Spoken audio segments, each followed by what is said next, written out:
Hello, this is going to be part 3 of these videos going through making a Colt 1911. In the last video I did the UVs. Let me just grab the low poly. So these were the UVs that we had. I've offset everything that's overlapping by one UV tile. And in this video we're just going to bake it down. So I've got my high poly here, which is a bright red, the bright red thing. And what I've done when I modelled this was made sure that my high poly and my low poly conform to each other as closely as I could possibly get them.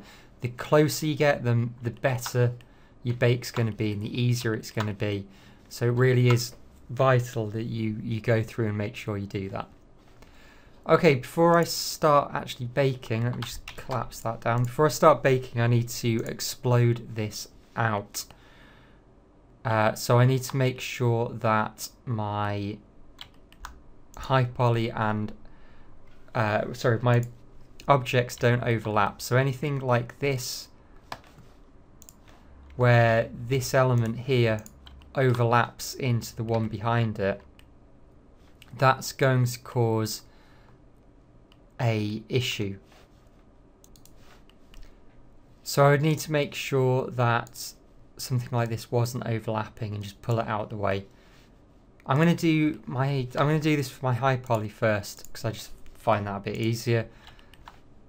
So what I'm going to do is go down to my edit poly, and then I'm going to make sure that I put a new edit poly modifier on, and that way anything that I do in here I can just switch it off like that.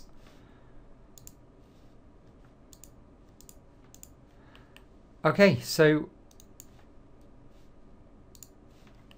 just undo all that. In this new edit poly modifier, I'm just going to move stuff out of the way. So I'm going to move that up out of the way, and this can go down. It's definitely worth just moving it in one axis so that you can line them back up more easily.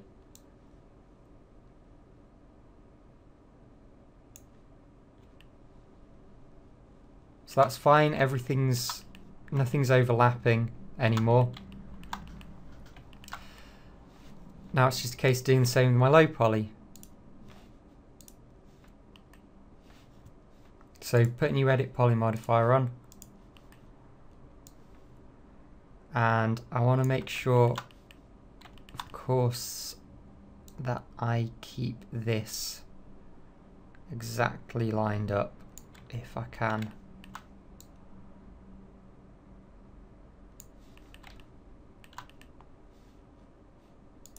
That's that piece.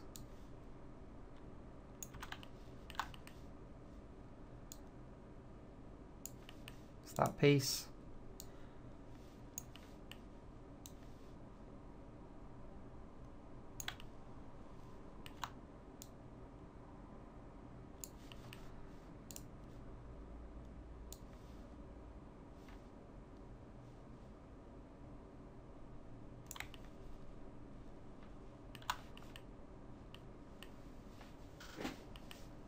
Okay, so they're all exploded now, so I can use that to bake my normal map. What I'm going to do now is put a because I'm going to put this into X normal to bake, I need an edit mesh modifier on this low poly. Then I can put my projection modifier on. And I just want to say, well, if I'm baking X normal, I don't really need to do this bit, but I'm going to do it just in case I want to do test bake from max. So I'm just going to pick the high poly because that's what I want to bake. And then I'm just going to push my cage. Now, because I spent a long time making sure that my high poly and my low poly were matched up, this should be very easy to do and I shouldn't have to push it very much. So I should just be able to push it out a little bit, and that should completely encompass the high poly object.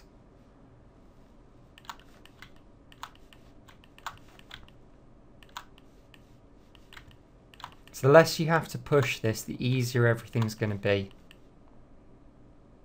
See, there's a bit there, just there, where it's not quite pushed enough. So just push that ever so slightly further.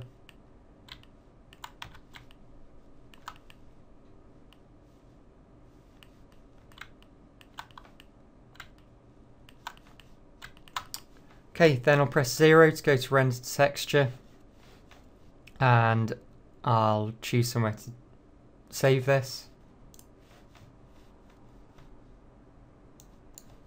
Then I want to enable the padding there. I'm going to set it to 0 just because I'm doing a test bake, but I will definitely want padding on this, so I'll need to turn that up later. I just want to leave it like that so that it's a bit easier to look at. I want to turn on projection mapping because that's what I'm doing. Make sure that I'm going to be doing this onto the UVs I just set up, so in channel 1. Then let's add a normal map.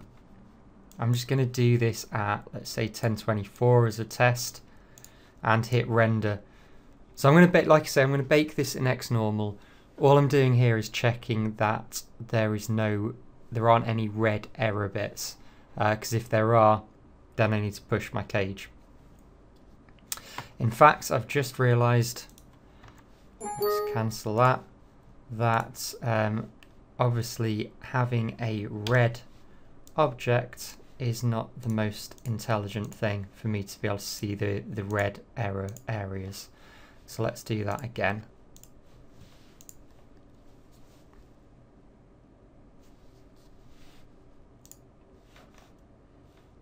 Okay, so you can see there's a few little specks of red coming out here. So I'm just going to push the cage a little bit further, and then I'll just render that again until they disappear.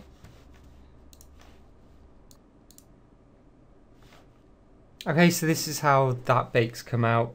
This is just a preview window, so you can kind of ignore what's in here. I'm just looking for any red areas. This is fine here because it's not actually something that you ever see. And the same with this, you don't ever see that area there. So I'll leave those how they are.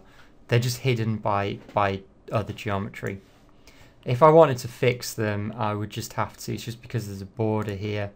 So I would just have to take all of these and just kind of bring them in a little bit. But I'm not worried about that. The other thing is make sure that your edit mesh is just turned off when you bake it in 3ds Max, otherwise it'll create a mess. Right, I'll turn the edit mesh modifier back on now, so I've got this low poly with the projection on, and I know my cage is set up and all that kind of stuff, so let's now export that object. So file, export, and export selected. And I want to save this as an SBM file. You should have this SBM exporter if you've got XNormal set up. So I'll just call that low poly, and I'll call it low poly underscore exploded. So that's the exploded one. Save that. And I just want low definition mesh, export. Then I'll select the high poly if I can. And file, export, export selected. And this one's going to be called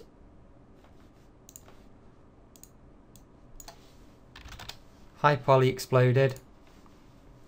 So high definition mesh, export.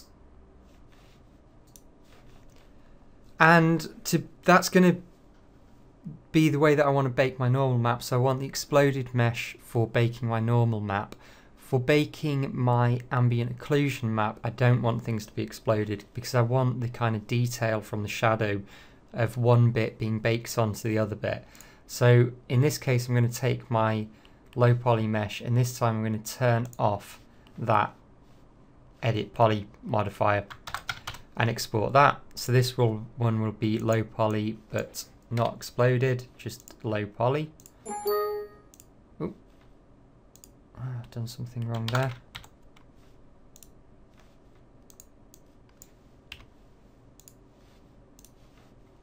So that's low definition mesh. And then take my high poly, take off the edit poly so that that's not exploded.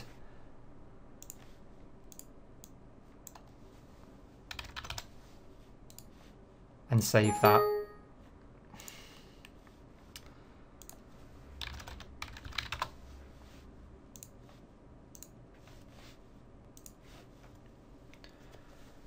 Okay, that's our high polys and our low polys exported, so we can close all of that and open up XNormal. I'm going to bake my normal maps first, so I'm going to go to high definition meshes and I'm going to go clear all meshes just because I've done the other stuff in here. And in high definition meshes, right click, add meshes, and then I'll find my mesh. So this is going to be the high poly exploded mesh that I want. Then low definition meshes, add meshes.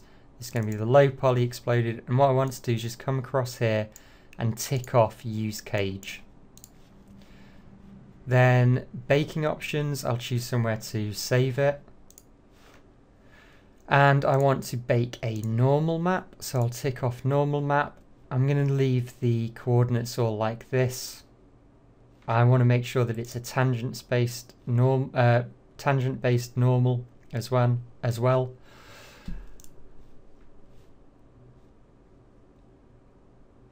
We want some padding. I think I want about 16 padding in this, and I'm going to bake it at 2048 by 2048. Okay, let's just hit generate maps.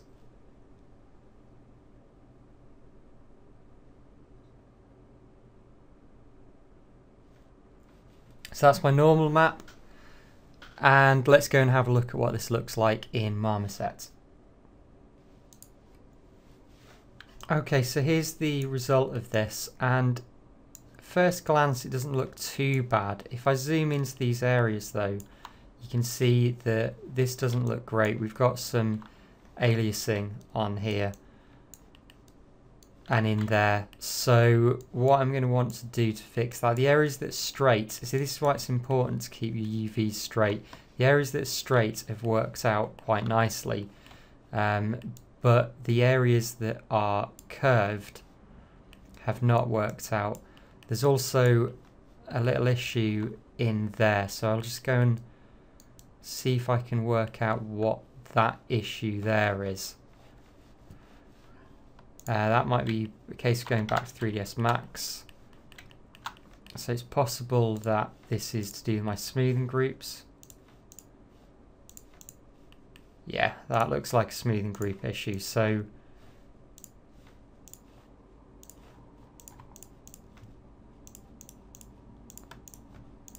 all of these need to be put into a smoothing group. So that'll fix that. And what I'll need to do is to re-export these and rebake them. Okay, the other thing that I'm going to do is just turn my anti-aliasing all the way up to 4. And let's try baking that again.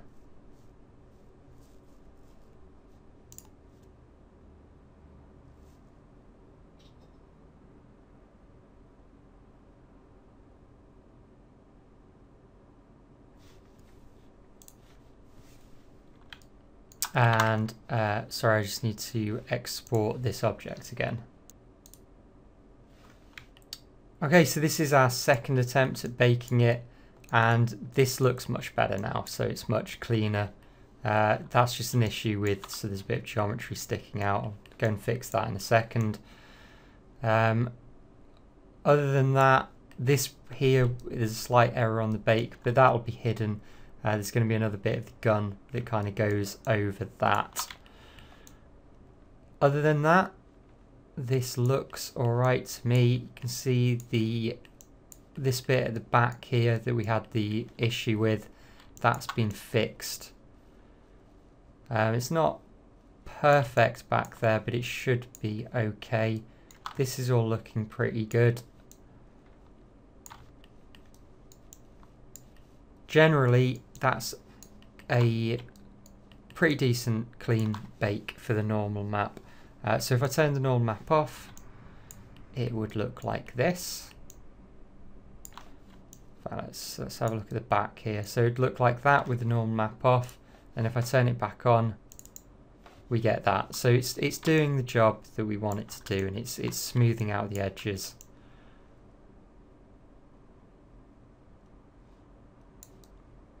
And even these cylinders don't look too bad.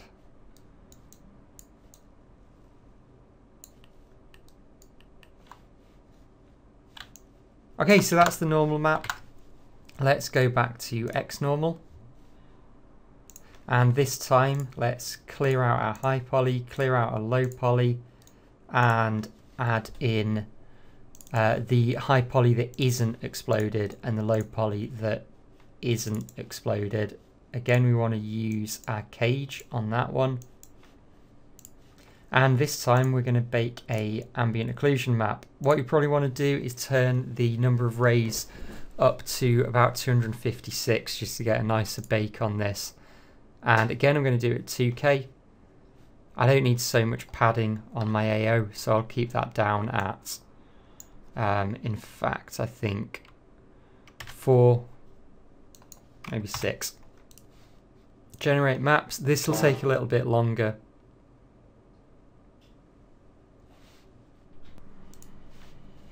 Okay, so here's my finished ambient occlusion bake, and I'll just go and put that onto the object. Turn those down. So I'm just going to put it into my albedo for now, like that. And that's looking pretty nice as well. I can't see any problems with the AO.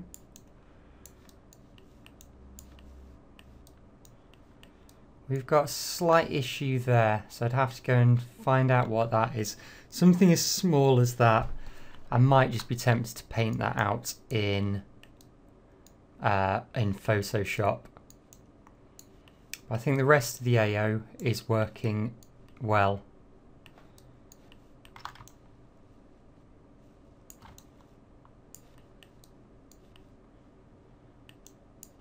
Okay, so that is it. That's making the top part of this Colt, baking out a normal map, baking out an ambient occlusion map, and we've got everything on this now ready to start texturing it.